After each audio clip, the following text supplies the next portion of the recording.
just that fast from the doorknob turning to my daughter is on the floor and this guy is on top of her. And at that point, I totally Lawrence Taylored this guy off the top of my daughter. I'm Ryan Gresham, and this is Gun Talk Nation.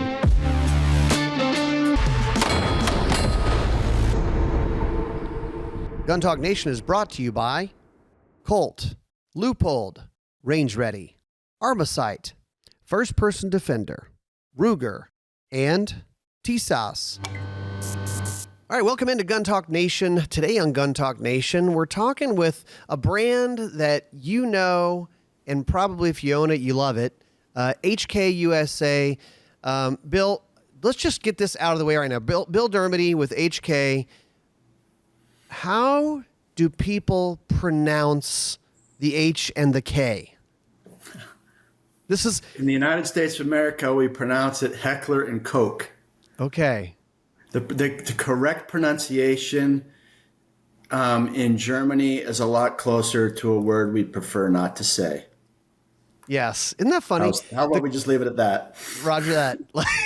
So in fact, our global CEO, his name is Bodo Koch. And no relation. Mm-hmm. It just happens to be his name. And it's the last name of people who live in Germany. My boss was like, well, if we call you this is what it means. So we're going to call you Koch. And he goes, got it. We just do it. Look, it's just different languages here. But okay, yeah. Heckler and Koch. Yeah, like Coca-Cola. Easy. All right. Yeah. Now you all know. Now you don't have to stumble it over it. I've heard every. Yeah. And but HK is easy, right? Yeah, HK is a lot easier. Bill, wanted to have you on because HK is this brand in the gun world. And I think that you have a lot of brands in the world of guns. You've been in the world of guns for a long time that you just have super fans of. And oh, yeah. I mean, it's just like, even like you're going back to like the hunting stuff. It's like, well, we're a Remington family. Oh, we're a Mossberg family, right? But like HK, and I think I asked this when we had your CEO on when we were at SHOT Show. It's like there is a such thing as an HK fanboy, and what is up with that? Like, why is that something that exists? And it maybe doesn't exist for all brands. It doesn't. I've never seen anything like it. I've been kicking around the gun industry for a while. Worked for Browning for a number of years, worked for Savage for a number, so two more hunting related companies, Browning and Savage. Also worked for Springfield Armory. So two more technical personal defense looking brands, and just and the brands I've worked for and the competitors we've dealt with in the market, I've never seen anything like it. It's like, and even observing it from afar prior to coming to HK, I really didn't have an appreciation for just how rabid, and it almost gave me feelings of inadequacy that I had to get over when I first came to HK, because I've always been, even at the gun companies I've worked with, I've been the gun guy at the company, the guy that's really into the really hardcore guy. And I'm at my match when it comes to the historical guns and just all the and then you can modify this to make that, and you can switch out this to do that or whatever. I mean, in a lot of cases, our customers know more about our product line than the marketing director does. I remember we had a camera guy many years ago, and we'd have these freelance camera guys we would hire, and we'd explain what we do. We're shooting guns on the range. We're filming about guns. Occasionally you'd have a camera guy that wasn't comfortable with it, but most of the time they were fine with it, but you kind of want to make sure they were good with it. And I had one camera guy who was like, oh yeah, no, I'm a gun guy. I was like, okay. And maybe you are, I don't know. Right. What does that mean? But he tells me he carries a P7, and I'm like, oh, then you're like a gun nerd is what 100%, you are. That's a gun guy. Yeah. 100%. There's no bigger indication of the gun guy thing than a P7. Yeah. or maybe perhaps hipster gun guy at that point. I don't know. Yeah. It is funny how we do that, right, Bill?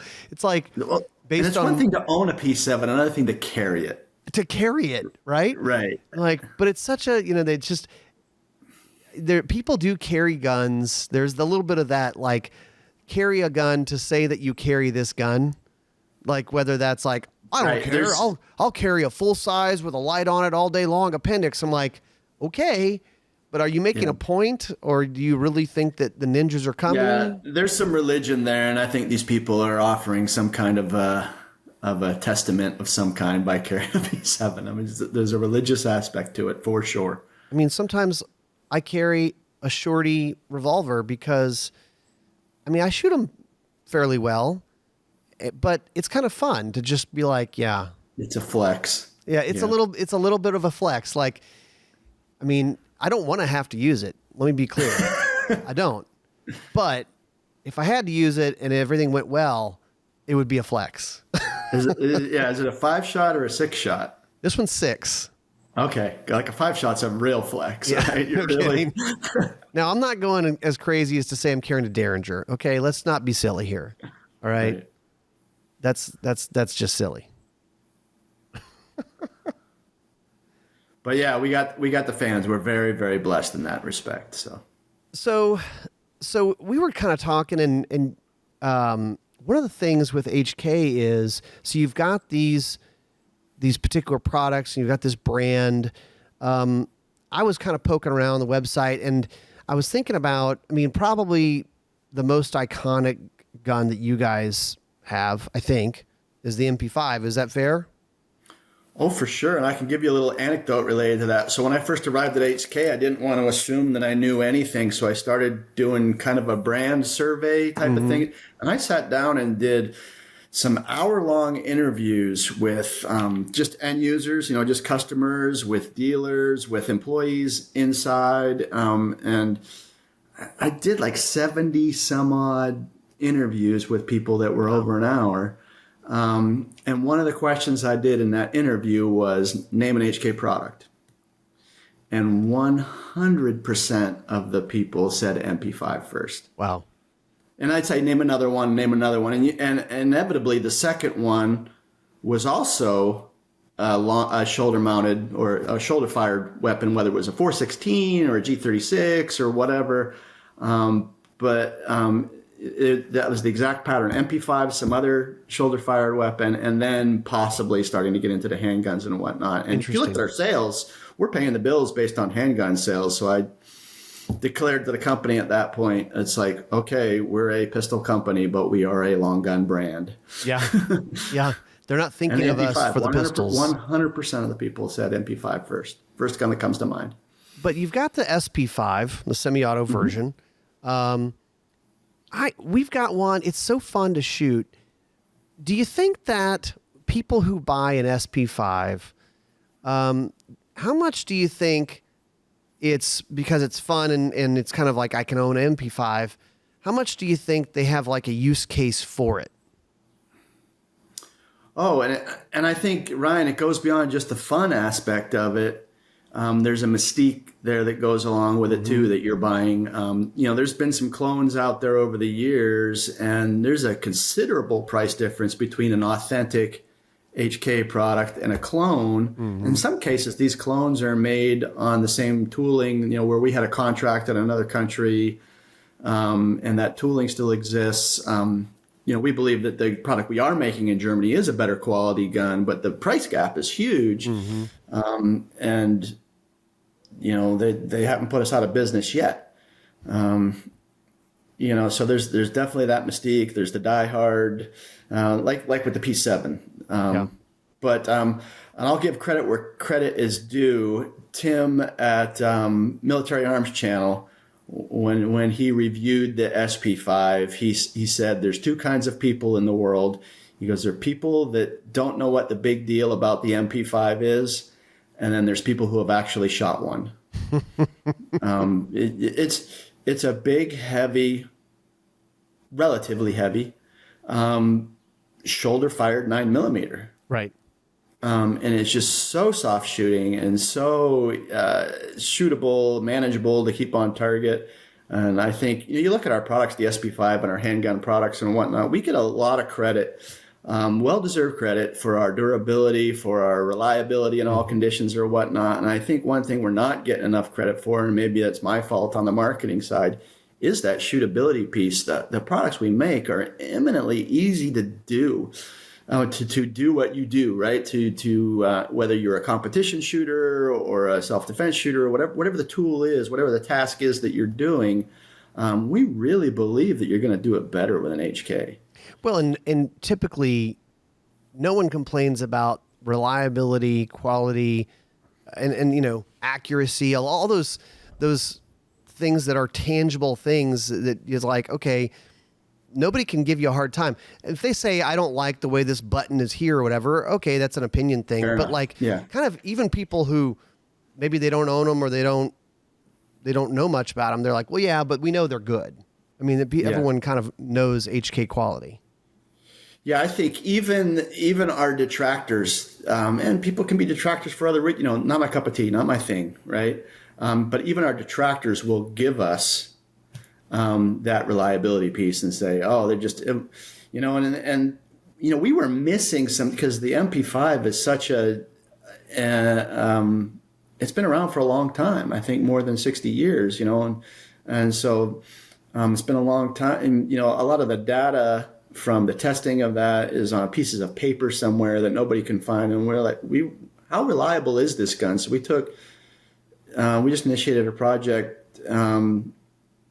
We took 3 different SP5s out to the range and said, we want to find out what our mean round between failure is.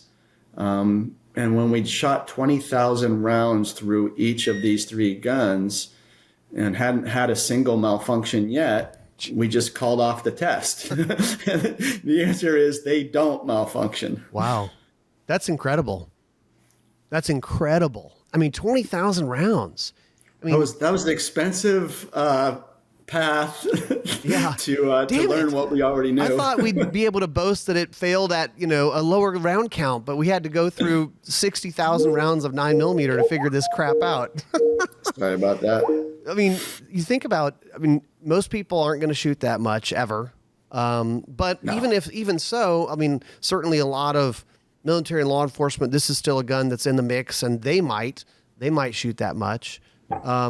Something probably also, I would think that if a gun perhaps comes from sort of a full auto heritage, it's got to be pretty robust.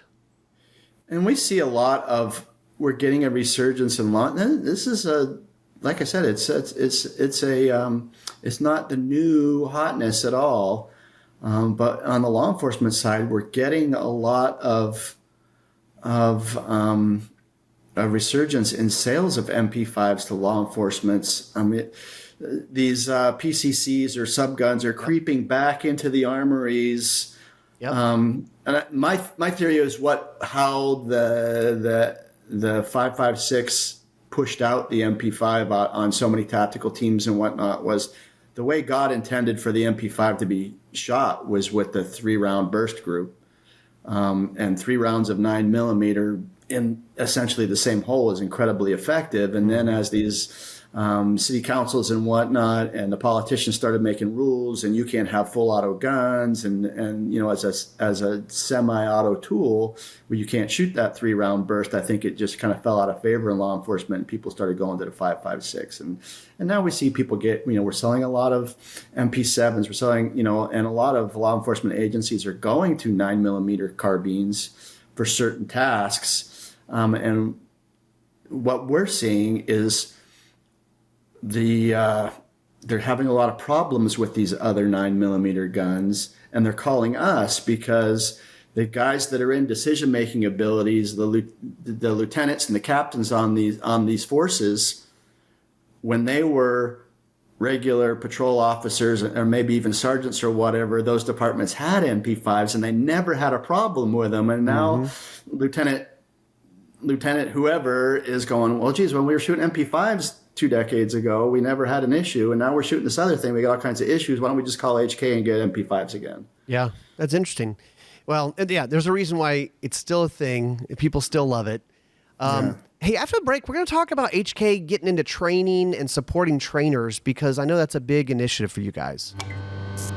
Elevate your precision with the Leupold Mark IV HD rifle scope, featuring a professional-grade optical system for pinpoint clarity and zero-lock dials for precise, reliable adjustments. This lightweight yet rugged, reliable rifle scope is the ultimate companion for any shooter, and they have it in a variety of configurations: a 1:4, like variable low-power optic, all the way up to an 8 to 32 power if you want to reach out and hit stuff at really long distances. The Leupold Mark IV HD, we've been using it. We've been liking it. It's got a lot of nice features to it. It's high quality. It's something that you can depend on. You can learn more over at leupold.com. When I'm shopping for guns and gun-related gear, one of the places I always check is Optics Planet, because they have a ton of stuff. They also have stuff that you don't find everywhere. So it's kind of like, wow, that's a neat little product. I didn't realize that was out there. And then they're also running a lot of sales and deals. They're very aggressive in trying to, work that system. They have an offer for Gun Talk listeners. If you enter Gun Talk at checkout, you'll get 5% off any order. 5% off, enter Gun Talk at checkout over at Optics Planet. Go check it out. Find something cool, something that you didn't even know you needed. And now, of course, you do. You've probably heard about the Ruger RXM pistol. It's the result of a collaboration between Ruger and Magpul. American-made handgun, stands out with a variety of upgraded features, including direct mount optic cut slide. So you can put an RMR, Delta Point Pro, RMSC cuts with co-witness height sights. It also has their fire control insert. It's a removable stainless steel insert. That's the serialized part of the gun, which enables you to customize using Magpul enhanced grip handgun grips. And so they have different colors, different sizes. You can really customize it. It's Gen 3 compatible, so it works with magazines that you may already own. And we've tested it. We shot it a lot, and we like it. You can learn more about the Ruger RXM over at Ruger.com. If you're listening to this show, you probably like guns, but how many classes have you take to make you a better shooter? And that's what we do at Range Ready Studios. Range Ready is a premium firearms training academy in Robert, Louisiana, and it's here at the Gun Talk headquarters. We've got a range out back, actually several ranges. We've got classroom, we've got a shoot house, and we've got some of the best instructors around. And I promise, when people come here, the reviews are 5-star. They love it, and they improve on their shooting. You can learn more at rangereadystudios.com, and I'll tell you a trick. Sign up for the email list, because you guys that sign up for the email list are the first to hear about our new classes, and they sell out quick. So, Bill, you and I have known each other for a long time, and we got to talking a few years back about training, and you guys are a part of the First Person Defender series that we do. And it's funny because it seems like every time you and I have a conversation, we start talking about force-on-force scenarios and lessons learned. And I mean, just I guess from a big overview, HK seems to be very much supporting trainers and training aspects these days. Why is that? I think it was just an overt decision on our part to get into that. I mean, if you look back at our history, back in the days, in the 80s and 90s, the HK had what was called the HK Training Division, and they had the guys with the Oakleys and the mustaches and all that traveling around doing all the training, and they must have had 20 guys on staff as full-time employees going around teaching courses. But that was more of there's an exclusivity to it, and it was for law enforcement and military, and we didn't do training like that for the average everyday civilian. And that thing, it just kind of grew and grew, and it collapsed under its own weight. I mean, we weren't selling enough guns to support the International Training Division. Yeah. It was not profitable overall, and it just kind of went away. But you guys have really like grown it in the last several years. And I mean, for people listening to this, I mean, they're going like training, you're talking about law enforcement, military or whatever, but that's not necessarily what we're talking about here, right? Yeah.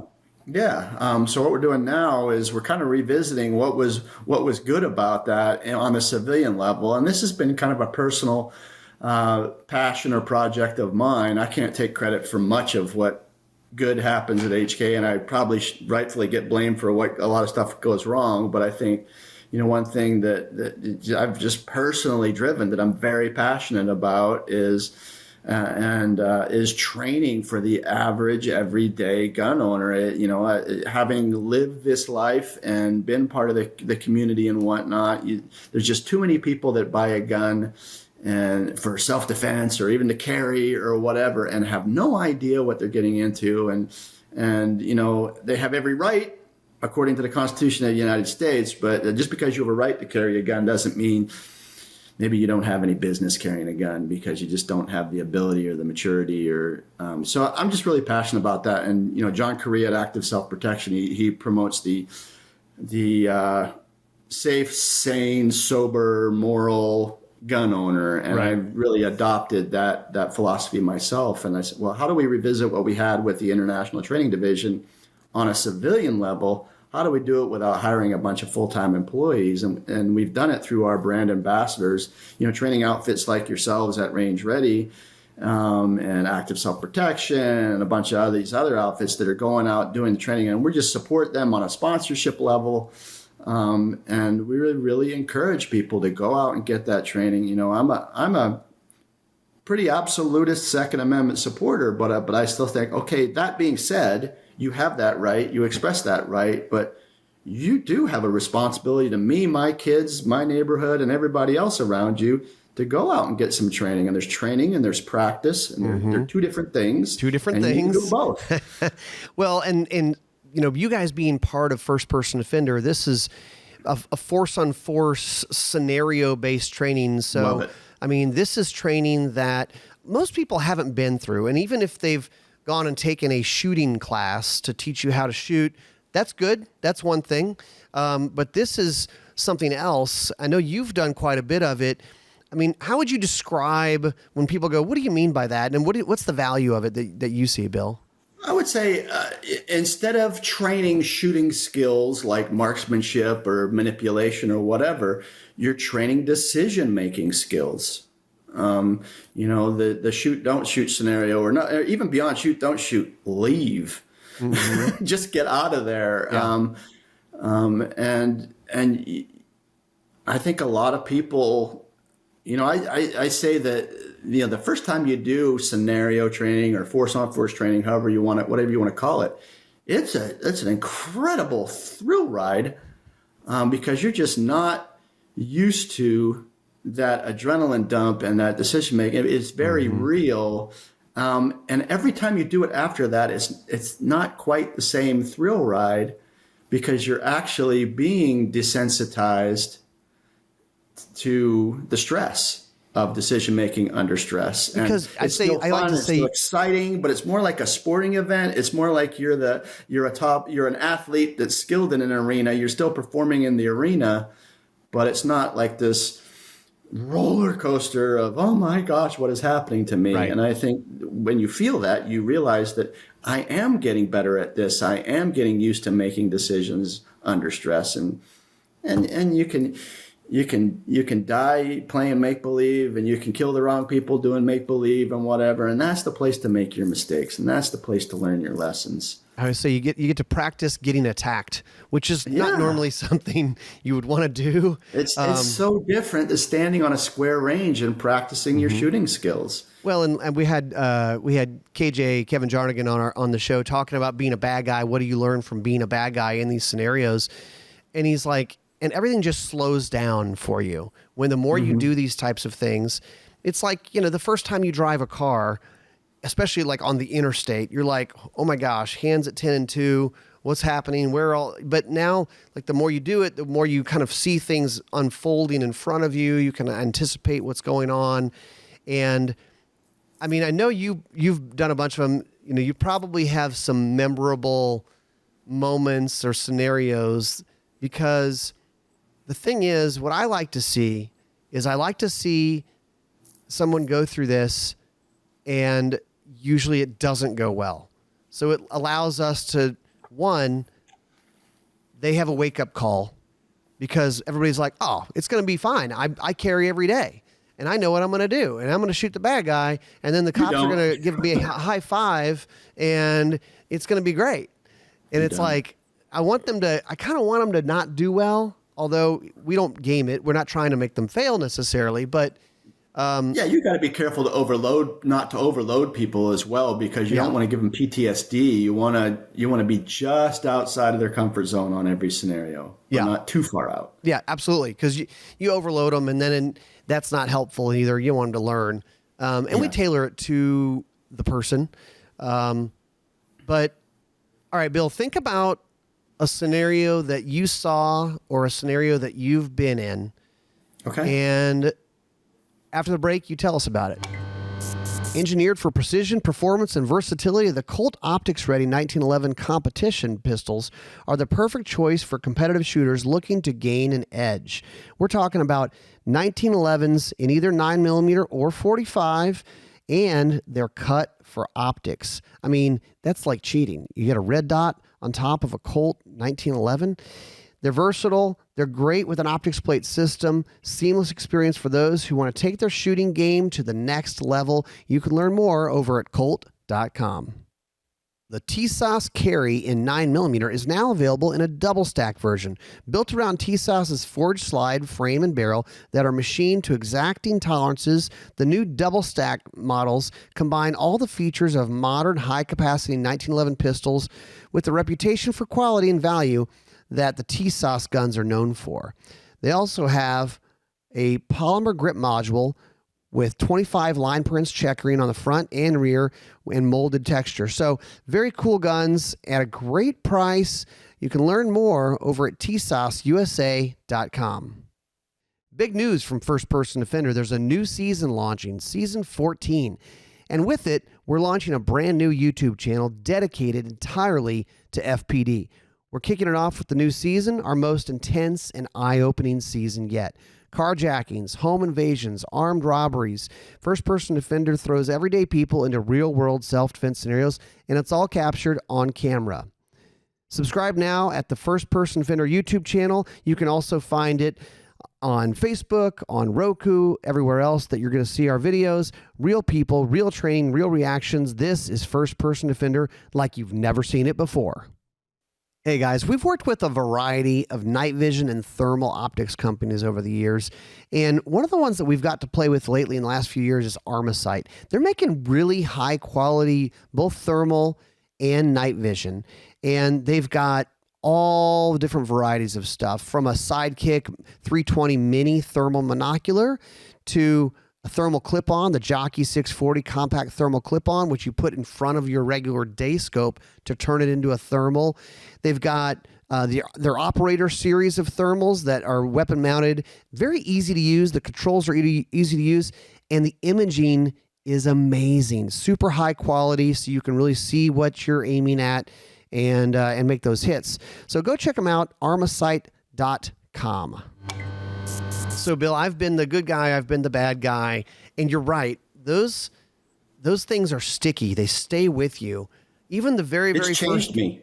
Yeah, the very first one I did, we've done 14 seasons of FPD, and before we started season 1, we had to get certified by Simunitions to get their products here to use them in our show.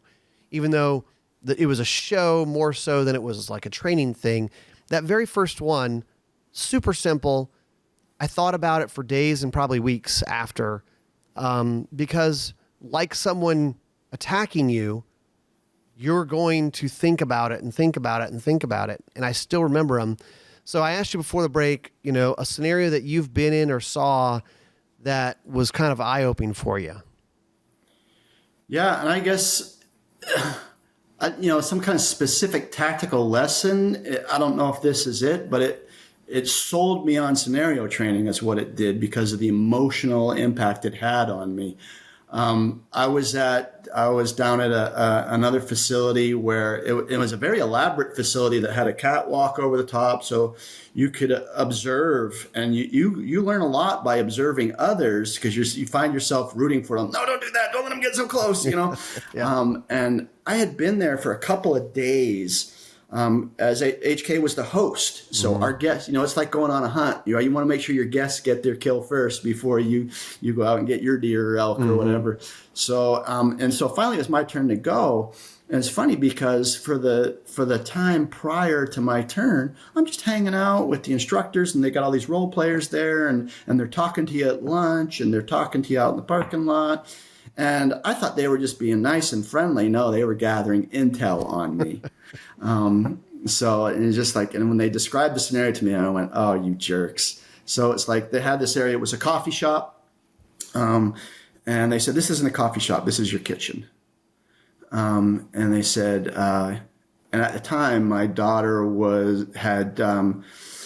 she had joined the Marine Corps. She had just graduated from basic training but it's not called basic training in the Marine Corps. What is it? Anyway, at Parris Island, and she was off at one of her schools. And they said, "Oh, you're sitting here in your kitchen, and your daughter has a few days of leave, and you're just waiting for her to come in, and that's it." And so I'm sitting there in the kitchen, and now I'm gaming it out because I've watched all these scenarios, and I'm like, okay, this is the jerk boyfriend thing, right? She's going to walk in with some dude, and he's just going to get slowly more and more troublesome, and it's going to be one of these. At what point does this get violent, or does it de-escalate? That's going to be the test. I've got it all gamed out, and I'm sitting there, and I see the doorknob. I'm getting a little choked up thinking about this, and this was years ago. I see the doorknob turn, and the door opens, and you have these helmets, the protective gear, so you don't get hit in the. And this woman comes through, who I swear is the exact same build of my daughter, and she comes flying through the door, and she is screaming, and she just sells it. She's such a good actor, Daddy. And there's a guy right behind her, grabbing onto her, and it's, "Daddy, Daddy, help me, help me, help me!" Jeez. And just that fast, from the doorknob turning to my daughter is on the floor, and this guy is on top of her. And at that point, you're there. I work at a gun company. I'm here to do gun training. Your gun is useless. And I totally Lawrence Taylored this guy off the top of my daughter. And I pinned him down, and of course I'm carrying my gun appendix, and I'm on top of him, and I've got him spread eagle on his back on the ground, and he keeps reaching for the gun and trying to get my gun, and I'm pushing my hip. I mean, we're having a struggle on the ground. Yeah. I'm pushing my hips up against him to remove the space from between us, so he can't reach down there. And I just said, "Screw it, I got to go on offense, or he's going to get this gun." And so as he would reach, instead of grabbing his hand again and hand fighting him, I elbow him to the head, and he's got a helmet on. I'm elbowing him to the head, and then grabbing his hand again, and then he'd reach again, and I'd elbow him to the head, and then they stopped the scenario because it was just getting a little. It was so. I got really, really violent with this guy, and he was, in kind of the debrief. They were like, "Okay, Bill, what did you see? Why did you do what you did?" And they asked the role player, "What did you see?" He goes, "Well, I was seeing stars every time he elbowed me in the head, because I had him down on the ground with a concrete floor, and even with that helmet, it was kind of ringing his bell a little bit." So I guess that's my big bragging thing, is that place now has padded floors. Yeah, but that's the best. It was so real and so emotionally for me in that moment. It was really my daughter, and it was a couple hours later before I was even allowed. We were in separate groups, kind of doing a shotgun start kind of thing, and it was a couple hours before I was even able to talk about it with my colleagues about what had happened in there.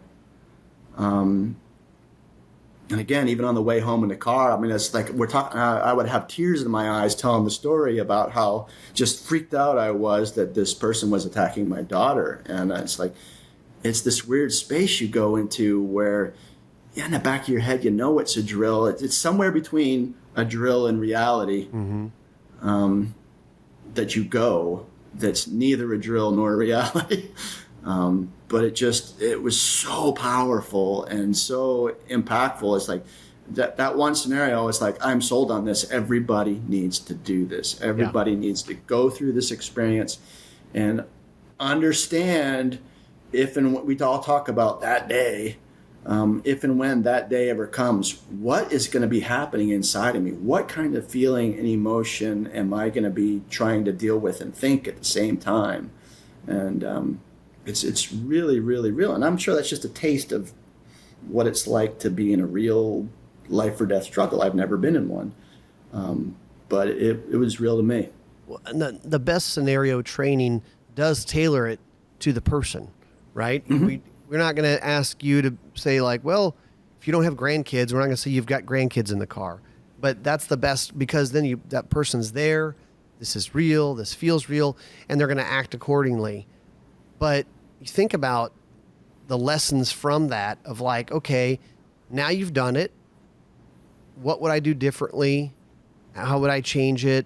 I mean, it wasn't a case of awareness, because you're probably a guy that if they were trying to pull you into something, you'd be like, I saw that coming from a mile away, or I'm able to de-escalate because I'm thinking through this. I'm not trying to get in a gunfight. Maybe it needed to be that sudden to be a test for me. Yeah, to get you involved, because you were probably going to be like, possibly, yeah. I'm going to try to not get involved. That's the goal here. Yeah, and that was my first time. And you've had, as a guest on the show, Philip from WAFT as one of the guest instructors. That was down at WAFT, and I've been there 2 or 3 times, and I've been at your place. And even when you're filming, it still counts. Those are reps in a few different places. And participating in these types of exercises has changed me. It's changed the way I walk around during the day. I don't have to remind myself to pay attention to, people talk about situational awareness like you're walking around like a ninja waiting for somebody to jump out of it's not really that. It's just who's in my space and what are they doing. And I constantly take that inventory, and it's not because I read a book or read about it on the internet or talked to you or whatever. It's because, I've had at some rudimentary level exposure to this, and it's like, so it makes it more real in my mind that maybe these things really do happen, and maybe they are difficult to deal with, and maybe being surprised isn't the best thing. Right. Well, and we'll do a lot of parking lot stuff because that's a transitional area. It's a public area. Bad stuff happens in the parking lots, and it's if you. And I've had a chance to apply it a bunch of times. I mean, really, scenario training. You establish a boundary, and then when somebody either honors that boundary or violates that boundary, now you understand their intent. Right. Yep. So many of those scenarios are like that, right? And so many times I've had somebody approach me that I didn't want approaching me, whether they were looking for $1 or directions or whatever, and I've just gone, "Hey, I need you to stop right there." And people that don't mean you harm, they just stop right there and go, "Okay, sorry," Yeah. And it's like, so I'm not fighting for my life, but I'm still applying what I've learned. And you can't ignore that stuff. And those are those little things like if you say to someone who's approaching you in a gas station, a parking lot, whatever, "Hey, I need you to stop right there." The regular people will stop because there's a little bit of aggression on your side. Not I'm being aggressive, but just kind of like, oh, that's very direct. That's very okay. But as a bad guy, I've been a bad guy in lots of scenarios. The bad guy is the one that knows what's going on and whether they're a bad guy or not. They're the ones that know, no, I'm actually trying to get real close to you so I can grab you or grab your keys or whatever, they're right? Going to change the subject. And that's a clue, right? They're like, oh, big deal. And they just keep coming. That's an immediate clue that you should not ignore. 100%. And it's like, a normal good person's not going to do that. A normal good person is going to stop and give you the space you're asking for. One of the biggest disservices you can do for yourself in a real life self-defense scenario is ignoring those clues. You do not ignore those clues. You listen to those clues. I just saw something on the internet. I don't know if it was like a short or a reel or something like that, where there was a guy speaking to a group of ladies, and he goes, "Hey, there's this lady. She gets off of work. It's 10:30 at night. She pushes the button to the elevator. The elevator doors open up, and there's a guy in the elevator that causes her to be fearful." He goes, "The reason why doesn't matter. But but she's afraid of him for some reason. And what do you do? But because she's afraid of being called, I don't know, maybe because he's Hispanic or black, she's afraid of being called racist. She's afraid of being called a bitch or whatever. Mm-hmm. She gets inside a metal box that is soundproof with this person that has made her fearful. Right. What other species does that? Yeah. We bring all this other stuff into it. Like I can't raise my voice at somebody, or, if you say, hey, I need you to stop right there. And they're like, no, man, I just need to. And they just keep coming. A lot of people are going to be hesitant. I won't yell into the microphone here, but to raise their voice even more. Hey, I told you to stop right there, damn it. Or whatever it is. Practice that. Like, let's be real clear here. You need to stop walking. You need to turn around and walk away from me right now. And it's like, I'm not being nice about this. And then like, if they're like, whoa, man, I'm just asking for money, or I'm just asking for directions. Like, okay, I'm done. But like, you kind of need to escalate it quickly, because it might be very quick. That person is right up on you. The price of clarity is the risk of offense. Mm-hmm. Yeah. Yeah. Just trying to give people some things to think about. So, new season of First Person Defender, season 14. Wow. So we'll be having a bunch of episodes. We'll have the HK stuff in there. We'll have, I think we had some active self-protection folks down with us, Stephanie and Neil. So they're going to be making some appearances. So it's going to be a fun season. I hope people tune in and watch it. Yeah, I think it's amazing. After 14 years, I guess certain concepts get revisited, but it's all new ideas. And hats off to you guys for still having fresh ideas and fresh takes and fresh approaches as you film these shows. It's not getting old. No, thanks, man. Yeah, and it is training to watch this stuff. We've had a handful of viewers reach out to us and say, hey, I was watching those shows and it made me think. Either it made me carry, which I didn't carry every day, or it made me be aware of my surroundings. And we had, we've had several different scenarios over the years where people said, a dog the dog came into our yard and started to try to attack one of my kids, or chase my kid. And I was carrying that day, and I don't normally, but I watched the show. So, guys, just watch the show. You'll learn some stuff. You watch us get attacked, laugh at KJ getting shot with paintball and getting bruised up. It's good. It's a good time. Those are mental reps. Mental reps. But yeah, we got some new guns headed your way this week, so that you can have fun with. So you should have a new supply of our VP9 A1s. The A1s, yeah. And the VP9 is a great shooting gun. I know you guys did some upgrades, the grip, the trigger. I need to get a little bit more trigger time with the new one. I'm excited about it. Yeah, mechanically it's the same gun. It's more quality of life, help you shoot it better type improvements to the gun. And that's just us going to our strengths on that. Mm-hmm. We've got report after report from law enforcement agencies. Hey, we adopted this gun and our qualifying scores went up. So, that's our challenge to people. Is the same as Tim was saying about the MP5. It's like, well, there's people who may not understand what the big deal about the VP9 is, and then there's people who've shot it. Right. I think it's a pistol that helps. It doesn't teach you how to shoot, but I think it is a tool that will help you maximize your ability. And I shoot better with a VP9 than my other guns, and most people will. I think it's a very ergonomic gun. Yep. It's not, as far as the grip goes for me, and that is really a personal preference thing. There are people who like other guns that are super popular, and I don't like the grip angle or the grip shape or whatever. But for me, it's very comfortable to shoot. Yeah, it's the ergonomics. And I include triggers and ergonomics, all that kind of user interface type stuff, the connection between the shooter and the gun. And that's what the VP9 was always great at all those things. But you look at all the improvements we did on the A1, mechanically the gun just works all the time. So what is there to do? Mm-hmm. But we got a flared magwell, we've got an improved trigger, we've got some changes on the controls that make them a little easier to manipulate. And, more people get excited about serrations. I'm not one of them, but there's more. You can never have enough serrations, apparently. Is this like we had the double blade and the triple blade? It'd be like, we have got multiple, the multi serrations. Yeah. That's what we're they're great guns. I've made the switch, so I'm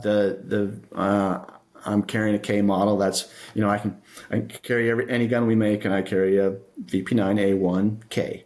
That's another big piece, and it's kind of because the VP9 you didn't have one in that configuration of the compact size and shape, right?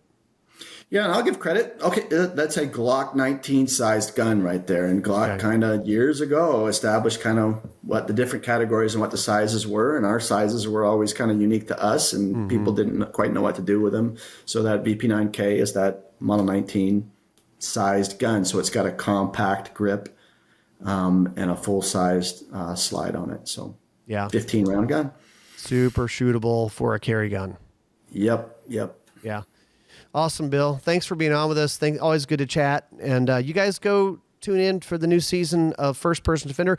We actually have a new YouTube channel that is a First Person Defender YouTube channel. Oh, I didn't know that. Yeah, we just launched it. So everybody go check it out. It's going to be kind of our home for First Person Defender and all that type of training, self-defense content. We got previous season content on there as well. And, first off, the new stuff, and then the previous season stuff. Well, this is inside baseball for everybody listening, but this is like the YouTube consultant guys are like, this is a funny thing for them to tell us.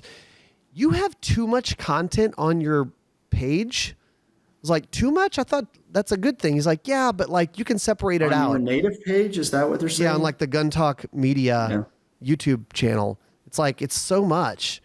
And so, we'll still have stuff there, but it's just one of those things that we're trying out. And so people go over there, check it out. It's going to be fun. Good deal. I'll go over there and check it out. All right. Now we have 1 subscriber. Thanks, Bill. I appreciate it. All right, guys, that's it for us. We'll see you next time on Gun Talk Nation.